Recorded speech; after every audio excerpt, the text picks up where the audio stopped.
Friedman. He runs bradblog.com and an old line reporter and blogger and author and TV star and all kinds of cool stuff.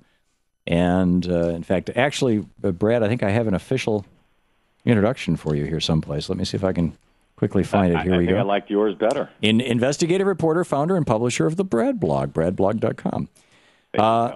Brad, the Wisconsin Supreme Court election reminds me, I mentioned this to John Nichols earlier, and he didn't, he responded to it, but I suspect you have more detail because this is your area of unique study, and not to put John down at all. This so reminds me of what happened to Don Siegelman. Don Siegelman ran for governor of Alabama back in the 2002 election, as I recall. Correct me if I'm wrong. And he ran against a guy named Bob Riley, a Republican, who is the governor now, I believe. Yep. And he won. And he went to bed the winner. And Bob Riley was Karl Rove's best friend throughout his entire life. I mean, for over 30 years, Karl Rove spent many of his developmental years in Alabama. And Bob Riley's wife was the federal prosecutor appointed by George W. Bush for the Alabama district. And in the middle of the night, in the most Republican city or county or whatever it was, you would know the details, a single Republican operative discovered on the voting machine tabulator computer, right? What was it, 15,000 votes, as I recall? Yeah, it was something like that. It was enough to flip the race. It wasn't just enough to flip the race. It was enough to flip the race and not trigger an automatic recount. It was just a little over the recount thing. And so when Don Siegelman woke up the next morning, he was like, you're not Governor, Bob Riley is. And Alabama has a very, very strong network of right-wing talk radio, and there's not a single progressive station in the entire state. He yelled and screamed and said, this has been stolen from me. This guy lied. There was nobody there. There's no proof of it. I want an audit of the voting machine. They all called him a whiner and a complainer. And basically, after a week or so of just TV stations doing editorials abusing Don Siegelman, he basically gave up. And then a few weeks later, of course, Lurie Canary comes after him and prosecutes him for appointing to an unpaid position on the hospital board the same guy that the two Republican governors before him had appointed, and calls that bribery, and they sent him off to prison and lock him down in solitary confinement for 7 months, where I kept trying to get him on the radio to talk about it, and he could not even talk about it. This seems so parallel to that. Well, your turn to talk. By the way, it wasn't just the right-wing media in Alabama that refused to cover the story. My understanding is Siegelman actually told 60 Minutes about it some years later, and they didn't bother to cover it either. So, they did it once. They did a good story of it once, and I think it's over on his website at donsiegelman.com. But they certainly did no follow-up. There are some parallels here and some differences. For one, down in Alabama, they were using 100% unverifiable touchscreen voting systems. Right. Up in Wisconsin, they're using paper ballot voting systems that are optically scanned. Whether they count them or not is a completely different matter. In truth, I'm not all that concerned specifically about these 14,000 quote-unquote new votes in Waukesha County, believe it or not, because on election night, and I've talked to the reporter, there was a local reporter who posted at the Brookfield patch the numbers from the town of Brookfield, and those were the supposedly 14,000 votes that suddenly appeared last Thursday.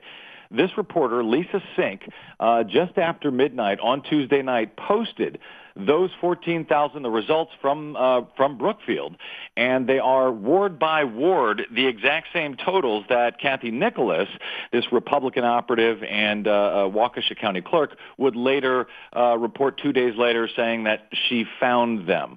Now, Kathy Nicholas is just a horrific election administrator in every regard. Her explanation for not reporting those 14,000 plus votes on election night does not hold up.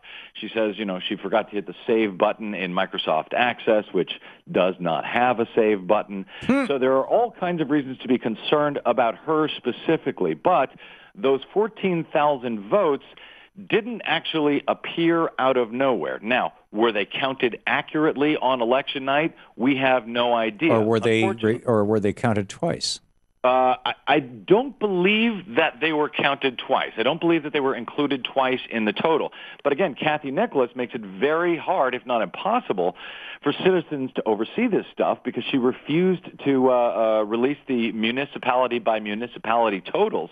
She would just, put out her raw, the numbers from all of the cities in the county of Waukesha, making it impossible really to oversee this election. But the problems that occur in Waukesha, I don't want people to take their eyes off the rest of the state, frankly, because the truth of the matter is, in Waukesha, they use paper ballots, but nobody confirms if the OpScan systems have counted them correctly. That remains true across the entire state of Wisconsin. Nobody is verifying these paper ballots at all. So they need to do it like they did in Florida. 400,000 votes unreported in Milwaukee still, with an interesting press conference that has been announced in the next hour, actually at the noon hour today.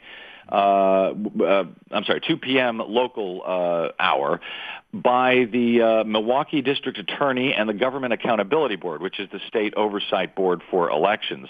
They haven't said what it pertains to, but they call it an important investigation that they are announcing.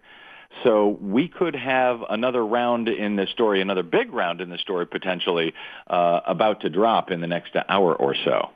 Now, in the state of Florida, the Supreme Court of Florida ruled that Al Gore's initial request that 4 counties be recounted by hand was not good enough, that the entire state had to be recounted.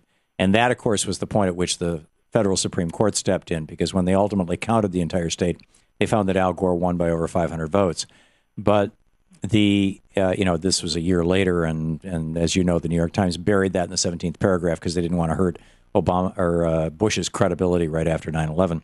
Right. But the possibility of a statewide recount. Now, my understanding is that this woman has come up with enough votes that there's no longer even any automatic recount.